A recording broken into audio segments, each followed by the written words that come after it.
কদমচান ঝুলু।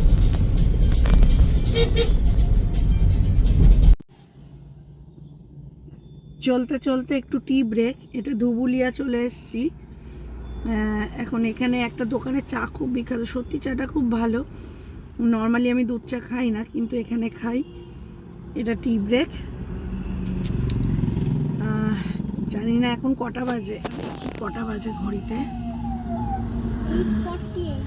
8:48, 8:48 বাজে।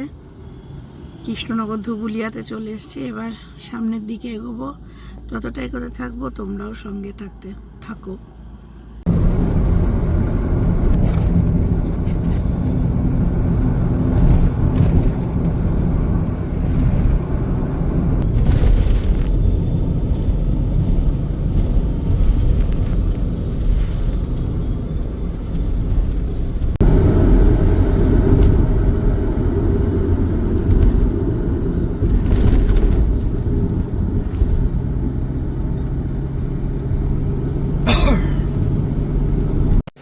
সেই চলে এসেছি পাপ্পুদা ধাবাতে ব্রেকফাস্ট করতে। এখন বাজে 10:30। আগের বার এসেছিলাম রাত্রি 2টোর সময় ডিনার করতে, এই যে পাপ্পুদা ধাবা।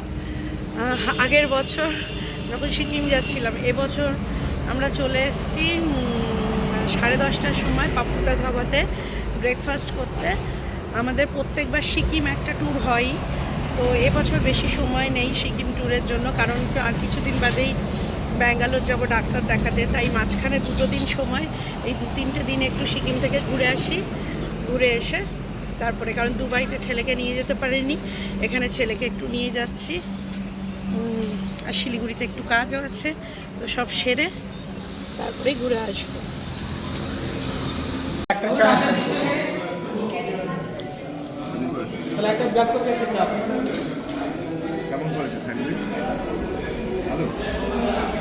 ভালো করেছে।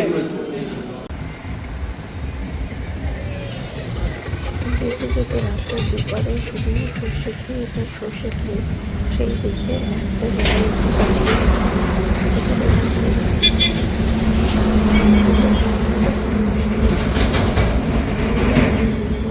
একটা ছবি তুলতে, বাকি অংশ গাড়িতে বসে। এত সুন্দর দৃশ্য দেখতে, মানে সর্ষে ক্ষেত্রে কি সুন্দর। আর সর্ষে ক্ষেত দেখলে তো আমাদের মনেই হয় দুর্গাকে দুর্গা দিয়ে যাবে। আমাদের ছোটবেলায় সর্ষে ক্ষেত দেখো, আবার খানিকটা এসে আবার একটা জায়গায় আমরা আমি তো মনে হচ্ছে যেন শুধু সর্ষে ক্ষেত আর সর্ষে ক্ষেত। আর দেখে মনে হচ্ছে যেন কার্পেট পাতা হয়েছে হলুদ রঙের। মানে ক্রমশ যত আমরা নর্থের দিকে যাচ্ছি, সর্ষের কালারটা তত ডিপ হলুদ হচ্ছে। আর কি অপূর্ব, কি অপূর্ব, মানে কি বলবো, দারুণ লাগছে।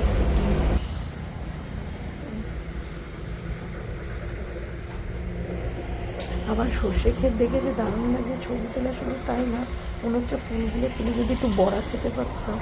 সর্ষে ফুলের বড়া খেতেও খুব ভালোবাসি, ভালো লাগছে। আমাদের ওদিকে তো খুব একটা পাওয়াও যায় না এখন কলকাতার দিকে। আর এদিকে দেখো চারিদিকে সর্ষে, চারিদিকে সর্ষে, মানে যত দূর ডান দিক বাঁ দিক যত দূর চোখ যাচ্ছে শুধু সর্ষে আর সর্ষে, হলুদ আর হলুদ, সবুজ হলুদ আর নীল, আকাশ নীল, মাটি তলা সবুজ, আর এদিকে শুধু হলুদ আর হলুদ। কি যে অপূর্ব, মানে না দেখলে না ইয়ে করলে বোঝাই যায় না। এই রাস্তায় গাড়ি থামিয়ে আমরা নেমে পড়েছি।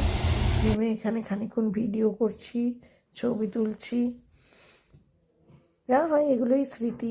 যেতে যেতে এই যে নেমে পড়লাম, দাঁড়ালাম, এটাই একটা, এই দিনের বেলায় যাওয়ার এই একটা সুবিধা। অন্যবার আমরা রাতে যাই, তাই দুপাশটা অতটা ভালো দেখতে পাই না, দুপাশে এত সুন্দর দৃশ্য আমরা মিস করি। এবারে আমরা দিনে যাচ্ছি, সেই জন্য আমরা এগুলোকে একদম মিস করতে চাই না। আমরা গাড়ি থামিয়ে ক্যামেরা বন্দি করে রাখছি, আমাদের স্মৃতির মধ্যে শুধু থাকবে কেন, ক্যামেরাতে চোখের সামনেও থাকবে, যাতে আমাদের সাথে সবাই দেখতে পায়।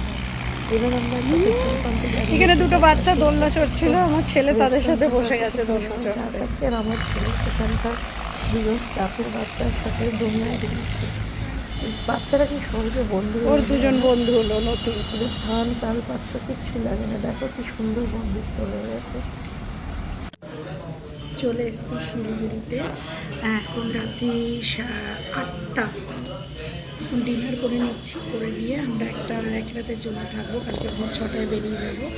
তো সেই জন্য একটা হোটেলে এসেছি, এখানে হোটেলটার নাম হচ্ছে কল্পতরু স্পাইস হোটেল। তো এখানে খাওয়া দাওয়া করবো, দেখি কি এখানকার স্পেশালিটি সেটা নিয়ে তোমাদের সাথে শেয়ার করছি। নিচে ভেজ থালি, তাতে নিয়েছে ডাল, বেগুন ভাজা, আলু ভাজা, একটা তরকারি, আর নিয়েছি মাটন কষা, সেটা আসছে। এটা মাটন আর এটা চিকেন। আমরা শিলিগুড়িতে এসে লেভি হোম বলে একটা মিশনারিজ হোমে ছিলাম এক রাতের জন্য, খুব সুন্দর। এখানে আমাদের যে রুমটা দিয়েছে সেটার ইয়ে হচ্ছে 2700 টাকা নিয়েছে, ইনক্লুডেড ব্রেকফাস্ট। আমরা এখন বাজে হচ্ছে সকাল 7:20। ওরা আমাদের 6:30টার মধ্যে ব্রেকফাস্ট দিয়ে দিয়েছে, যেহেতু আমরা বেরিয়ে যাবো। এই প্রথম রুমটায় ঢুকে দুটো সিঙ্গেল বেড, একটা টেবিল, একটা চেয়ার এখান থেকে। আর এই যে হচ্ছে ব্যালকনি, এই যে ব্যালকনি, ওই যে আমাদের গাড়ি রাখা আছে আর সামনে। আমরা কটেজটাতে ছিলাম। আর পরে আর একটা রুম, এই রুমটা হচ্ছে একটা ডবল বেড, একটা চেয়ার টেবিল আছে, একটা ওয়ার্ড্রব আছে। এটা হচ্ছে বাথরুমে গিজার থেকে শুরু করে সব আছে। আর এসিও আছে, হ্যাঁ এসি আছে, ফ্যান আছে। তবে উডে নিয়ে এখানে কোনো স্মোকিং অ্যালাউ নেই, কারণ যেহেতু উডেন ঘর। আর এখানে চাইলে যারা রান্না করে খেতে পারবে তাদের জন্য একটা বিশাল বড় রান্নাঘরও দেওয়া রয়েছে। ওরা বললে ইউটেন্সিলস ওরা দিয়ে দেবে। এই যে খুবই সস্তায়, খুবই ভালো। মানে আমরা এক রাতের জন্য ছিলাম, আমরা এটা নিয়েছি। সবচেয়ে বড় কথা, শিলিগুড়িতে পার্কিং পাওয়া যায় না, এখানে পার্কিংটা খুব সুন্দর। এই যে আমি কালকে রাতে তুলতে পারিনি, টায়ার্ড ছিলাম বলে। এদেরকে খাবার বললেও এরা ডিনার লাঞ্চ সার্ভ করে দেবে। আমরা যদিও বাইরে কালকে ডিনার করেছিলাম। এই যে সামনেটা হচ্ছে এরকম, আর একদম সিটির মধ্যেখানে, হিলকাট রোডে, সিটির মধ্যেখানে। খুবই ভালো, খুবই ভালো। আর যারা ওই দিকের যে রুমগুলো আছে সেগুলোও এরকম, এক একটা রুমে 5টা করে বেড আছে, সেগুলো 1700 টাকা। তবে ওখানে আমরা একটা রুম দেখালাম, সেটা গিজার ছিল না, তাই আমরা নিইনি। আর আমরা যেটা আছে সেটা হচ্ছে কটেজ, এটা 2400 টাকা নিয়েছে। 2400 না রে, 2700, ইনক্লুডেড ব্রেকফাস্ট। তাই জন্য এই যে গাড়ি পার্কিংয়ের অঢেল জায়গা, নিচে ঘোরাঘুরি করা যাবে। যারা স্মোক করতে চায় তারা অবশ্য নিচে গিয়ে স্মোক করতে পারে। খুবই সুন্দর আর একদম চুপচাপ শান্ত পরিবেশ।